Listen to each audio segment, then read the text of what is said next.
মুসলমানদের কাবা শরীফ কোথায় অবস্থিত? অপশনগুলো হচ্ছে ক মদিনা, খ মক্কা, গ জেরুজালেম নাকি ঘ দামেস্ক।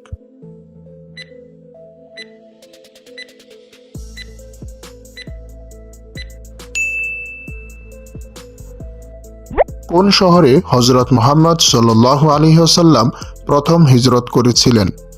অপশনগুলো হচ্ছে ক মদিনা, খ তায়েফ, গ হাবশা নাকি ঘ সিরিয়া।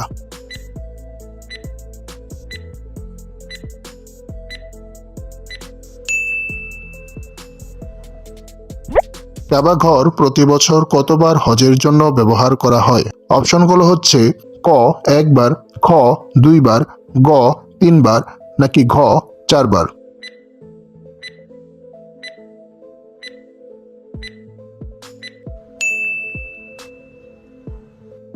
মসজিদে নববী কোথায় অবস্থিত?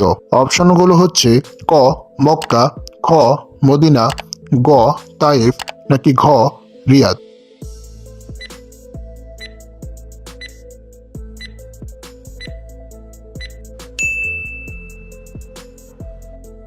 সাফা এবং মারওয়া পাহাড় দুটি কোথায় অবস্থিত? অপশনগুলো হচ্ছে ক কাবা শরীফের পাশে, খ জাবালে নূরের পাশে, গ মদিনার কাছে নাকি ঘ তাবুকের কাছে।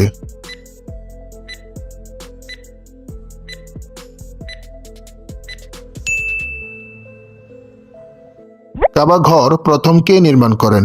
অপশনগুলো হচ্ছে ক হযরত আদম আলাইহিস সালাম, খ হযরত ইব্রাহিম আলাইহিস সালাম, গ হযরত ইসমাইল আলাইহিস সালাম নাকি ঘ হযরত নূহ আলাইহিস সালাম।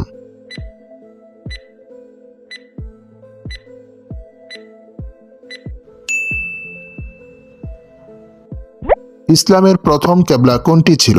অপশনগুলো হচ্ছে ক মসজিদে হারাম, খ মসজিদে নববী, গ বাইতুল মুকাদ্দাস নাকি ঘ মসজিদে কুবা।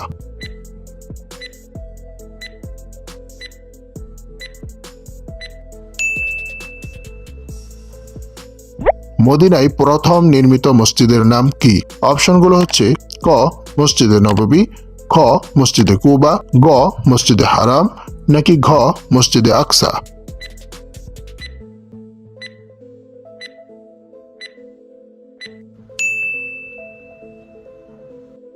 কাবা ঘরের কালো পাথরটিকে কি বলা হয়?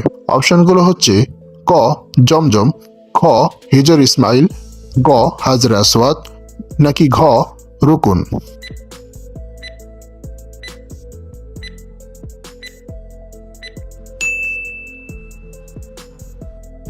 হজ পালনের সময় কোন তারিখে আরাফার ময়দানে অবস্থান করতে হয়?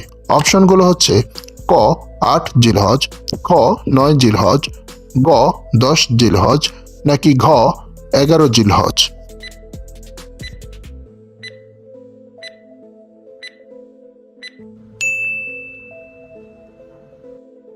এই ভিডিওটি যদি আপনাদের ভালো লাগে তাহলে অবশ্যই একটি লাইক দিন, আর এমন আরও চমৎকার ভিডিও পেতে আমাদের চ্যানেলটি এখনই সাবস্ক্রাইব করে রাখুন। আল্লাহ হাফেজ।